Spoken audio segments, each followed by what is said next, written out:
Since Saladin's ascent to power, the geopolitical landscape of the Middle East underwent a profound transformation. The Ayyubid ruler solidified his control first in Egypt, where he supplanted the Fatimid dynasty and assumed full authority over the Sultanate. Through an efficient administration and a well-disciplined army, Saladin embarked on a campaign of territorial expansion that posed a direct threat to the Crusader states. With his rule firmly established in Egypt, Saladin turned his focus towards Syria. Following the death of Nur ad-Din in 1174, he capitalized on the fragmentation of Muslim territories to assert dominance over Damascus, seizing the city with minimal resistance. Over the next several years, he extended his conquest to Aleppo, successfully uniting the principal Muslim strongholds of the region under his rule. This consolidation marked a pivotal shift in the ongoing conflict between Christians and Muslims, as Saladin now led a unified Islamic front against the Crusader kingdoms. Saladin's strategy was not limited to military engagements. He also employed psychological and political tactics to undermine his adversaries. He skillfully exploited internal strife within the Kingdom of Jerusalem and launched calculated offensives to exhaust his enemies. His incursions into Transjordan and the Kingdom of Jerusalem compelled the Crusaders to adopt a defensive stance, continually reacting to his maneuvers. As the unification of Muslim territories under Saladin posed an escalating threat, the Crusaders were forced to fortify their defenses and brace for a protracted conflict. Saladin, in turn, initiated sieges and assaults on key Christian fortifications, escalating the hostilities. Recognizing that all-out war was inevitable, Baldwin IV saw the urgent need to reorganize the Crusader forces and devise strategies to counter Saladin's advance.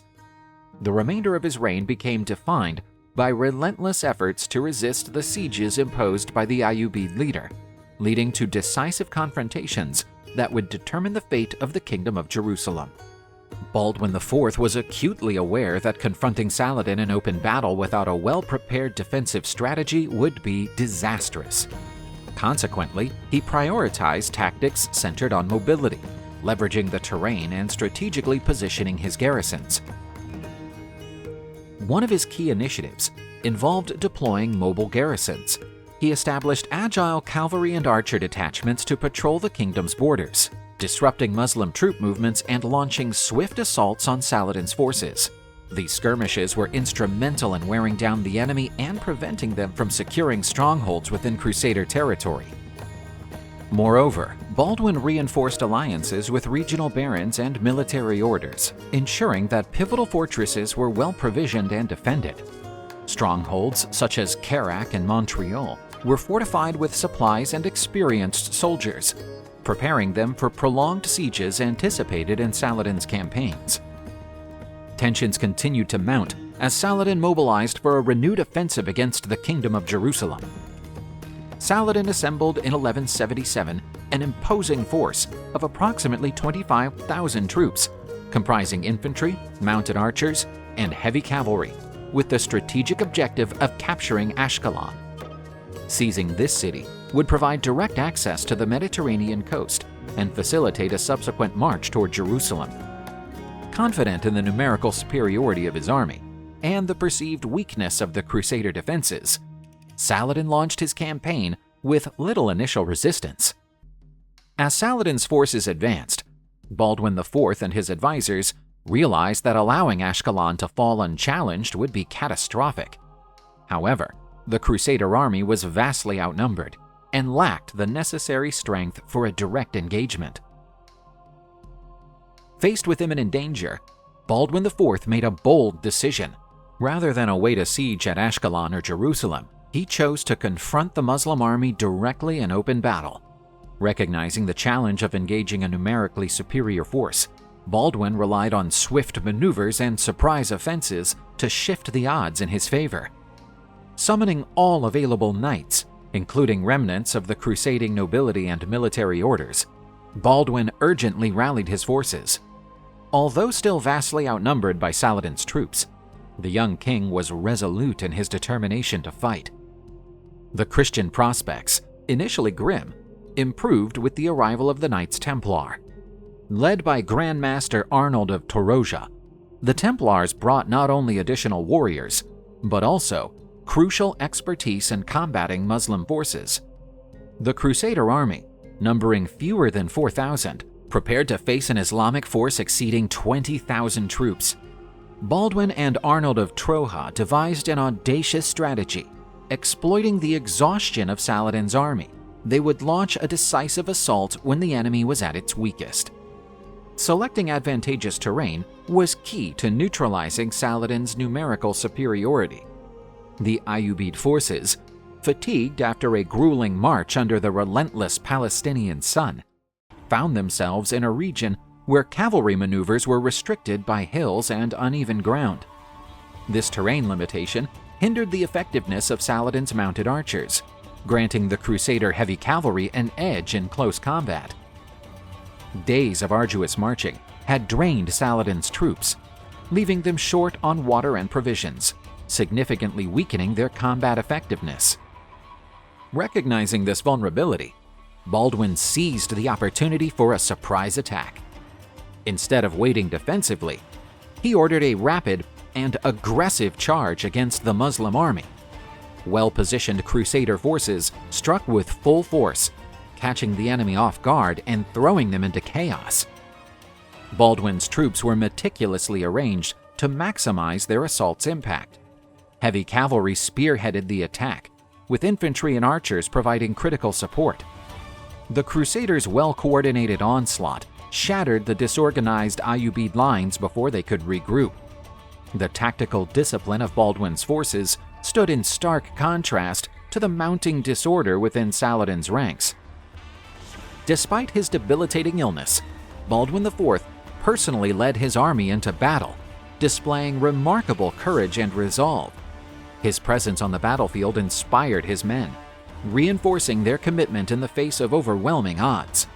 Mounted on his horse, bearing the royal standard, he spurred his knights forward, ensuring they held firm against Saladin's forces. The sight of the young king, frail but unyielding, uplifted the Crusader ranks. His bravery solidified their faith in their cause, emboldening them to fight with renewed vigor. Baldwin's leadership turned the tide of battle, proving that strategic ingenuity and resolute determination could overcome even the gravest numerical disadvantages. As the Crusader assault intensified, the Ayyubid ranks began to crumble. The sheer force of the Crusader cavalry, coupled with the exhaustion and disorganization of Saladin's troops, led to a full-scale collapse of the Muslim army. With their commanders unable to restore order, panic took hold, and what began as a retreat quickly descended into chaos. Sensing an opportunity for complete victory, the Crusaders launched a relentless pursuit. Many Ayyubid soldiers were cut down as they fled, while others were captured. Entire segments of Saladin's force were annihilated, forcing the Sultan himself to flee in haste, salvaging only a fraction of his army. The victory at Montgisard proved to be one of the most defining moments of Baldwin IV's reign, solidifying his reputation as a formidable military leader. Despite his affliction, he had not only led his forces, but had inspired them to one of the most improbable triumphs in the history of the Crusades.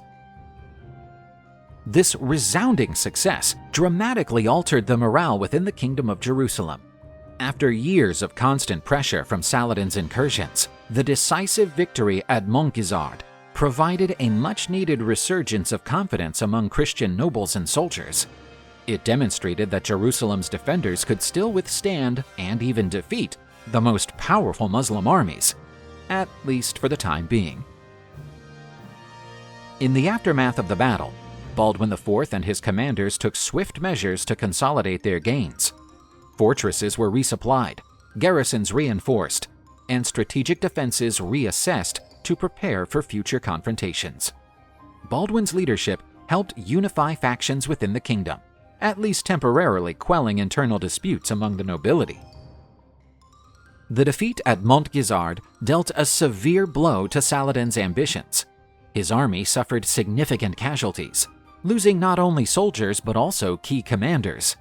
The loss forced him to abandon immediate plans for an offensive against Jerusalem, compelling him to retreat and focus on rebuilding his forces for future campaigns. Yet, despite this setback, Saladin's strategic vision remained unbroken. He would return with renewed strength, determined to reclaim the initiative.